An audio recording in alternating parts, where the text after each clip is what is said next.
They tell me that I'm never. Halo semua, salam sejahtera Malaysia. Tuan-tuan dan puan yang amat dihormati, selamat datang ke channel Fels Lifestyle. Baru-baru ini ada satu kenyataan daripada bekas Perdana Menteri Ismail Sabri Yaakob, di mana beliau telah meluahkan satu kekecewaan di mana beliau diserang. Dan ini menjadi persoalan. Kenapa beliau diserang? Sedangkan kita dapat lihat selepas Ismail Sabri tidak lagi memegang jawatan sebagai Perdana Menteri, kita dapat lihat beliau tidak aktif di dalam membuat kenyataan. Mungkin kita boleh kata Ismail Sabri rehat, karena beliau juga tidak memegang jawatan yang tertinggi pada hari ini. Saudara-saudara, satu perkongsian daripada Malaysia Kini bertarikh 29 Ogos. Ismail Sabri akui kecewa terus dihentam walaupun sedang berehat. Bekas Perdana Menteri Ismail Sabri Yaakob mengakui dirinya kecewa dengan sikap sesetengah pemimpin UMNO kerana masih diganggu meskipun dirinya tiada lagi memegang jawatan tinggi baik dalam parti maupun kerajaan. Bercakap dalam program podcast Keluar Sekejap yang dihoskan Khairy Jamaluddin dan Sharil Hamdan, bekas naib Presiden UMNO itu berkata, sehingga hari ini dia terus dihentam walaupun sedang berehat. Adakah dengan ini penyokong-penyokong ataupun ahli di dalam UMNO sendiri mahu Ismail Sabri jadi pemimpin yang memegang jawatan yang tertinggi di dalam parti karena beliau adalah seorang bekas Perdana Menteri? Sedangkan Zahid Hamidi sendiri pun tidak pernah menjadi Perdana Menteri. Saudara-saudara, anda rasa layakkah Ismail Sabri untuk bertarung lagi untuk merebut jawatan sebagai Perdana Menteri? Ataupun setidak-tidaknya beliau mungkin menjadi salah satu sosok tubuh yang boleh memimpin UMNO dan beliau menjadi Presiden UMNO. Apa komen anda pula berkaitan dengan itu? Dalam artikel ini, menurut Ismail Sabri, saya tidak usik siapa-siapa pun, tapi mereka masih lagi hentam saya. Cukuplah, saya sudah diam. Jangan kacau saya. Biar saya dengan kehidupan saya. Bagaimanapun, baru-baru ini dalam mesyuarat bahagian ada wakil Majlis Kerja Tertinggi yang rapat dengan Presiden, bantai saya dan Hisham, yaitu Hishamuddin Husin. Apalagi anda sudah dapat jadi Presiden, tiada siapapun mengacau, cukuplah, katanya. Ismail Sabri berkata, masalah bermula apabila dia dilantik sebagai Menteri Kanan pada Mac 2020 dan kemudiannya sebagai PM pada Ogos 2021.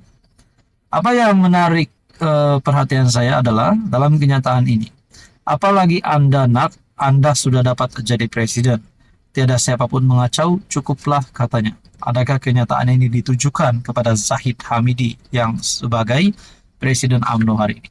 Persoalan seterusnya, adakah Hishamuddin Husin yang digantung dan juga Ismail Sabri Yaakob mungkin bersama-sama di dalam kem Hishamuddin dan Khairy Jamaluddin rasanya? Adakah mereka akan keluar daripada UMNO? Ismail Sabri dan Hishamuddin, adakah mereka akan keluar daripada UMNO? Ataupun Ismail Sabri akan menarik sokongan daripada kerajaan? Itu pun kita tak tahu. Jadi tuan-tuan, apa komen anda berkaitan dengan isu ini? Halo semua, salam sejahtera Malaysia. Tuan-tuan dan puan yang amat dihormati, selamat datang ke channel Fels Lifestyle. Terima kasih kerana terus setia dan bersama di dalam channel ini. Ada satu persoalan yang timbul.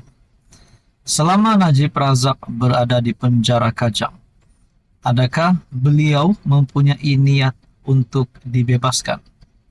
Niat untuk bebas daripada segala pertuduhan dan sudah pasti niat untuk bebas daripada penjara Kajang. Saudara-saudara, baru-baru ini pengakuan daripada Ismail Sabri.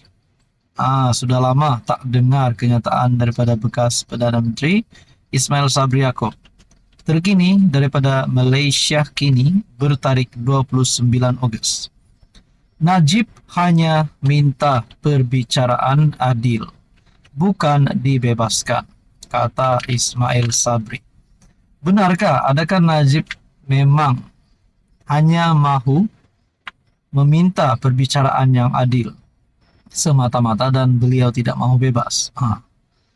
Bekas Perdana Menteri Ismail Sabri Yaakob memaklumkan Najib Razak tidak pernah meminta untuk dibebaskan daripada pertuduhan kes yang dihadapinya di mahkamah. Bercakap dalam program podcast Keluar Sekejap yang dihostkan Khairi Jamaluddin dan Syahril Hamdan, bekas naib Presiden UMNO itu berkata Najib tidak pernah meminta bantuannya berhubung kes SRC International. Sebaliknya, kata Ismail Sabri, bekas Presiden UMNO itu hanya mahu perbicaraan adil diberikan kepadanya.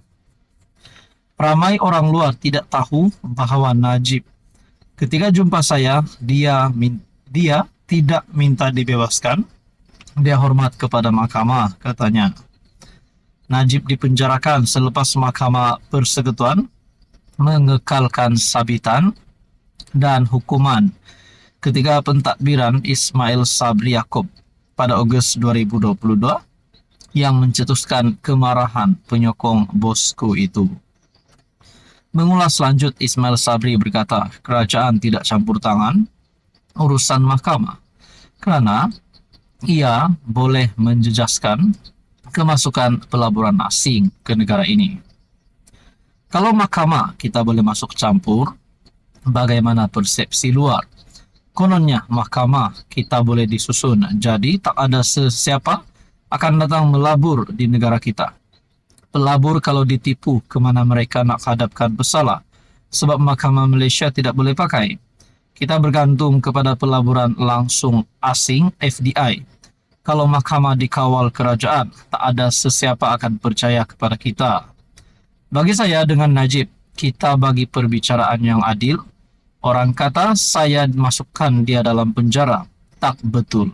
Itu keputusan Mahkamah Tinggi yang menentukan, katanya lagi. Mengakui bahwa Najib masih mendapat sokongan padu dalam UMNO, dia berkata ketua penerangan parti itu, Azalina Othman, telah ditugaskan untuk mendapatkan pengampunan penuh untuknya daripada yang di Pertuan Agong Sultan Ibrahim. Saya harap adalah kalangan daripada kita, UMNO, menghadap yang di Pertuan Agong, minta supaya addendum itu dibawa semula ke dalam mesyuarat lembaga pengampunan agar Najib boleh menjalani tahanan di rumah. Ataupun lembaga pengampunan diminta supaya Najib dapat pengampunan penuh daripada Agong.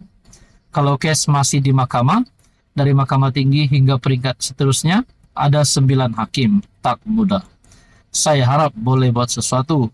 Saya juga harap kepimpinan, terutama Azalina, yang satu ketika dahulu begitu garang menghadap merayu kepada Agong, katanya lagi. Inilah persoalan yang timbul. Adakah Najib mempunyai peluang untuk mendapat pengampunan penuh dan dibebaskan? Akhirnya Ismail Sabri Yaakob dalam satu keputusan yang pasti mengejutkan kepimpinan politik kerajaan perpaduan. Apa komen Anda?